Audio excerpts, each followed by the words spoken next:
तर नमस्कार मित्रांनो, तुम्ही कर्नाटकातला असा एक चमत्कार पाहिला आहे का, जिथे डोंगर काळे कुट्ट आहेत आणि त्याच्या मागे लपलेली आहे एक पौराणिक कथा.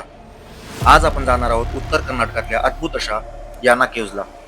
घनदाट जंगलाच्या कुशीत उभ्या असलेल्या या भव्य आणि रहस्यमय शिळांना भैरवेश्वर शिखर आणि मोहिनी शिखर असं ओळखलं जातं. पुराण कथेनुसार भस्मासुराने महादेवांची घोर तपस्या करून अशी शक्ती मिळवली होती की जो त्याच्या डोक्यावर हात ठेवेल तो क्षणार्धात भस्म होईल. पण या शक्तीचा गर्व इतका वाढला की भस्मासुराने स्वतः महादेवांना भस्म करण्याचा प्रयत्न सुरू केला. महादेवांना वाचवण्यासाठी भगवान विष्णूंनी मोहिनी रूप धारण केले आणि नृत्याच्या माध्यमातून भस्मासुराला त्याच्या स्वतःच्या शक्तीचा वापर स्वतःवर करायला प्रवृत्त केले आणि त्या क्षणी भस्मासूर स्वतःच भस्म झाला. असं म्हणतात की याच भस्मामुळे इथले दगड काळे कुट्ट झाले आणि तेच पुढे याना केव्ज या नावाने ओळखले जाऊ लागले. जर तुम्ही गोकर्ण प्लॅन करत असाल तर याना केव्जला नक्की भेट द्या. फक्त 50 किलोमीटर अंतरावरती हे ठिकाण आहे आणि महत्त्वाचं म्हणजे निसर्गाची सुंदरता जपा, कचरा करू नका, जागेचं पावित्र्य राखा. धन्यवाद.